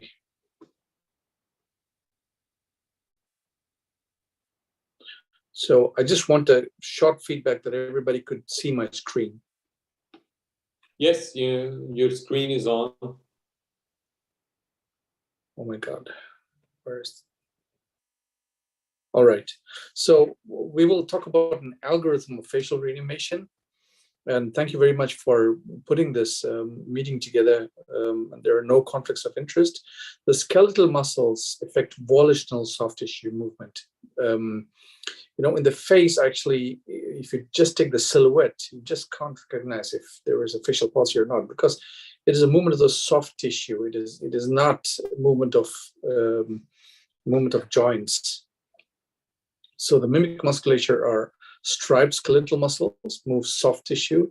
They're volitionally controlled. The other soft tissue, other striped muscle that moves only soft tissue is the cardiac muscle. So this is very unique. The mimic musculature moves soft tissue, does not move joints, but it is yet volitionally controlled. So there are innumerable combinations of how contractions of several muscles. And if you can see a short sketch of Rowan Atkinson, within 30 seconds, he would show you a completely varied possibility of combining the mimic musculature. So we come to talk about the muscle and the nerve. So a normally innervated myocyte releases transmitters upon a command, upon an idea, a notion, and there is an actin-myosin gliding, taking place to cause a contraction, and there is a learning process to control this type of contraction. So if there is a myocyte denervated, then there is no relay of the command, and there's loss of transmission, and slowly the synapses or the neuromuscular junctions start degenerating, which leads to atrophy of the myofibrils. And there's a long process of relearning after repair, and that is why the physiotherapy is very important. And there is some reversibility after repair within a certain time, but after that, if we miss that time, there is connective tissue transformation and fatty degeneration of the muscle tissue. So at that point, even if you reinnervate or stimulate, you're just going to stimulate a piece of cloth, not an active contracting muscle. So if we're talking about the time lapse, the denervation of the myocytes and reversibility after repairs till about 6 to 8 months for the nerve musculature. And for certain other muscles like the deltoid muscle, it's much quicker. So if you see a person with the circumflex axillary nerve lesion, the atrophy of the deltoid muscle happens very, very quickly within a couple of months, whereas in the face, it takes a little more time. So that is why the window of opportunity to re-innervate the muscle is quite protracted when it comes to the facial mimic musculature and the facial nerve. And after about a year, connective tissue transformation occurs and there is a fatty degeneration of the muscles. So despite all these combinations, the area of surgical reanimation of the face focuses mainly on the eyelids and the oral commissure, as we had already seen in many of the cases today. So the classification of facial palsy can be upper motor neuron lesion from the facial homunculus on the M1 and M2 areas. It can be an acute lesion because of a stroke or some other lesion, and it can be of the lower motor lesion at the level of the brainstem.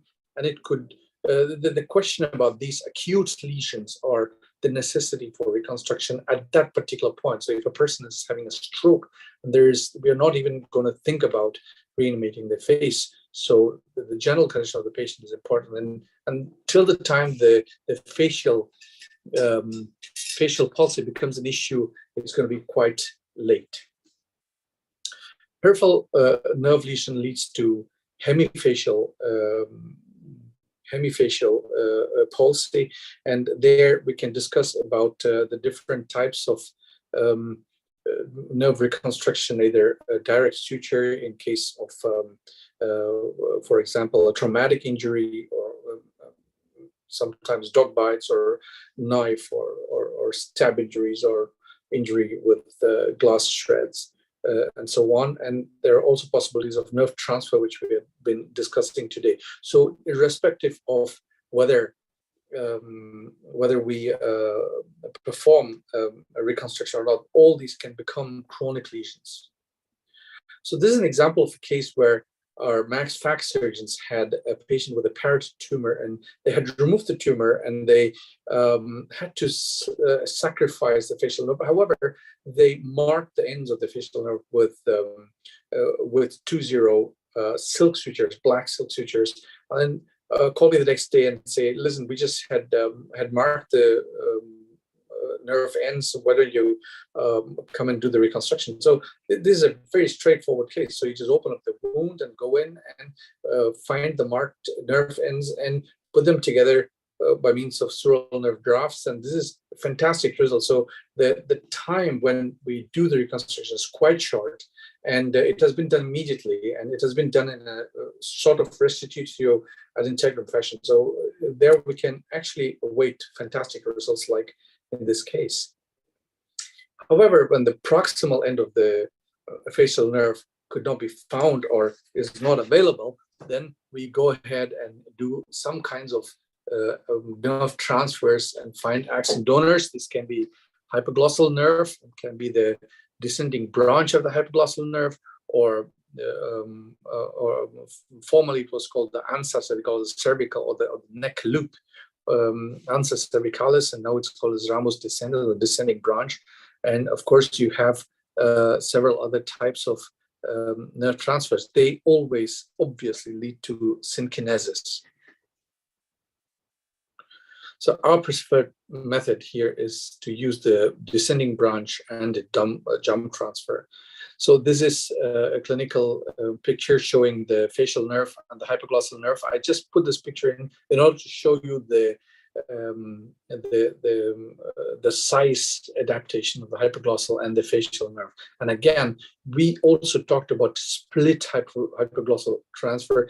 In my experience, this was never possible because the hypoglossal nerve is a monofascicular nerve, and it has a lot of axons inside, but it is one fascicular bundle, so you cannot separate the fascicles.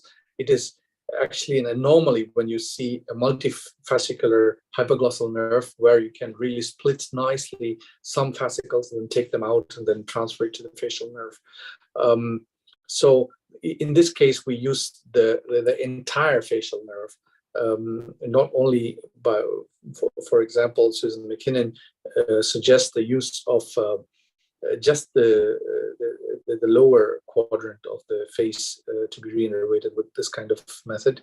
And here you can see the result before and after. And since the suture line is relatively near to the target muscles, the reinnervation is quite quick, so we don't need to wait for too long. And you can see the reconstruction of the nasolabial fold, and there's even some kind of hypercorrection there. So the surgical morbidity with this kind of thing is the tongue atrophy because of the sacrifice of the hypoglossal nerve. And in order to overcome this, there are several techniques. One of them is naturally the use of a partial hypoglossal nerve, which I'm very skeptical about, But however, it has been published and has been shown in several series. So we just accept it without questioning. The thing which I really find interesting is to dissect both the descending branch and the hypoglossal nerve, and from that point onwards, see which size cooptation is there for the facial nerve. Sometimes it is the descending branch itself. Then you just transfer this descending branch. That is quite enough. But sometimes it is not appropriate. So we take the hypoglossal nerve for the facial nerve transfer. However, we take the descending branch and transfer it to the hypoglossal nerve, so that in order to prevent tongue atrophy, like in this case I showed you before. So there is the hypoglossal nerve, which has been transferred to the facial nerve, and the descending branch to the hypoglossal nerve. So now we come to a situation where the muscle has undergone connective tissue transformation, and there is fatty degeneration. And what to do? There are secondary reanimation procedures. We also saw quite a few of them today, and I will summarize them as local muscle transfers or free vascularized and innervated muscle transfer. So we have several options here: temporalis transfer, masseter transfer. In case of local muscle transfers, here's an example of a part of the masseter muscle which has been transferred to the lower part. I use this kind of procedures especially in the elderly patients where we don't want to deal with microvascular structures. And this is another schematic representation how the temporalis muscle, the temporal muscle, is innervated by the trigeminal nerve. It's a temporal branch of the trigeminal nerve. So there's a complete different innervation pathway there. And there we use the same muscle for both the oral commissure reanimation and the eyelid reanimation. Of course, during this kind of surgery, you do a corrective facelifting as well. So you showed this picture already before.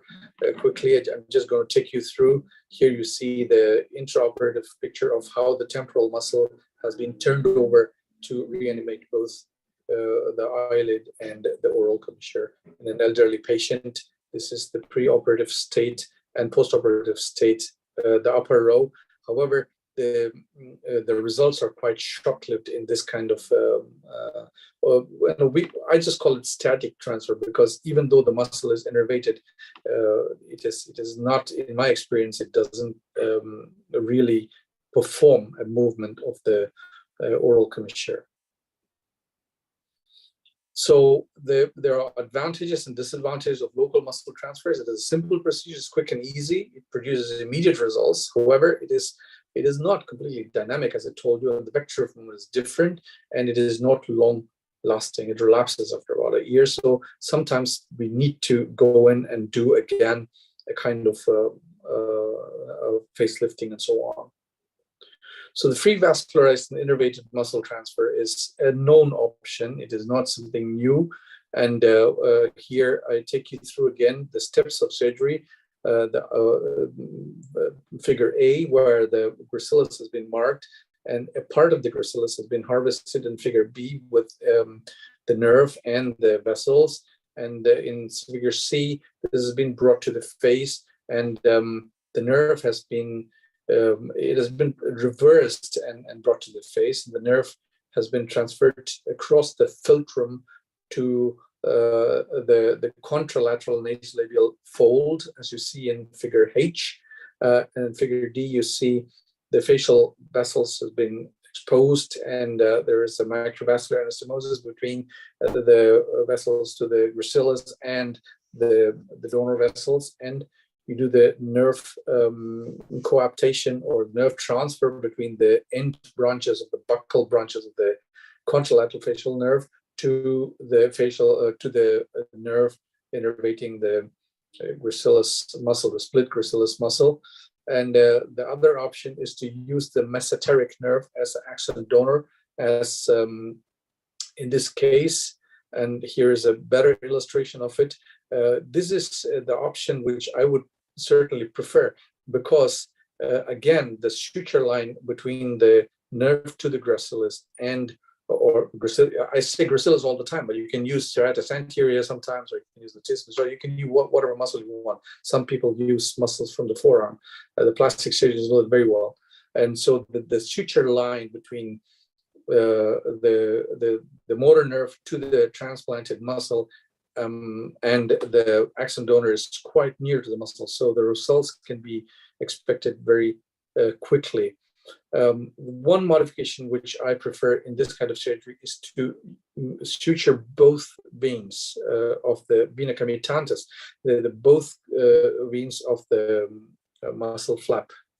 This is because it reduces postoperative edema and also lymph stasis. And this is a case which was operated by my former teacher, Professor Shakat, very many years ago, brainstem lesion, and we performed gracilis free muscle transfer to the right side of the face.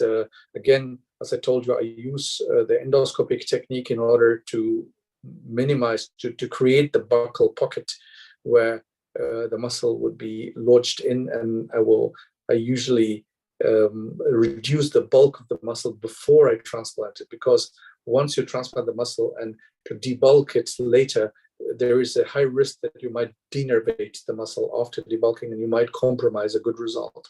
However, you see what happens. This is the dynamic result of this patient, where the muscle is the commissure, the oral commissure, the excursion of the oral commissure is very nicely seen. But after about 6 years, you see the muscle has become very bulky, and there's a lot of hyperinnervation of this muscle. So there might be a necessity to go on and denervate the muscle, or even use Botox to partially denervate it by medical means.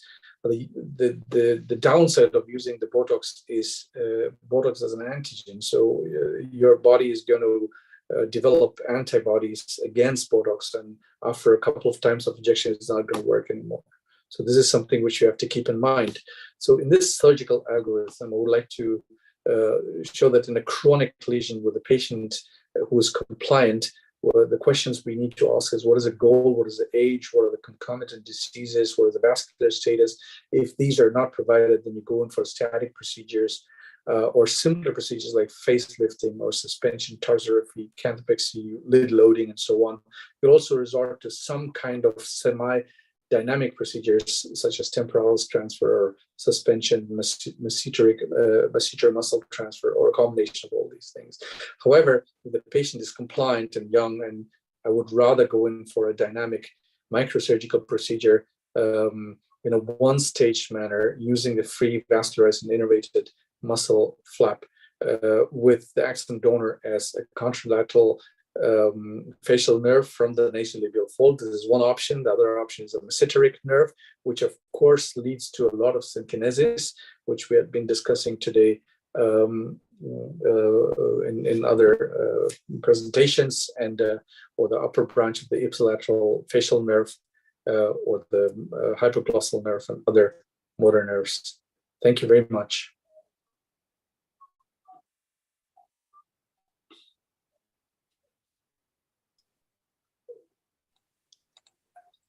Okay, so Let's say thank you to everybody who has spoken today. It was great to hear from all of you, and I just want to, on behalf of your patients, to thank everybody who listened to this webinar, because it's your patients you're going to help.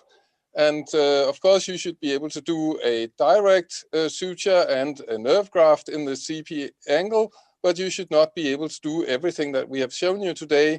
You probably need a population base of 5 to 10 million people to have this kind of service, and you need a teamwork, and you need speech therapists, and you need the whole setup.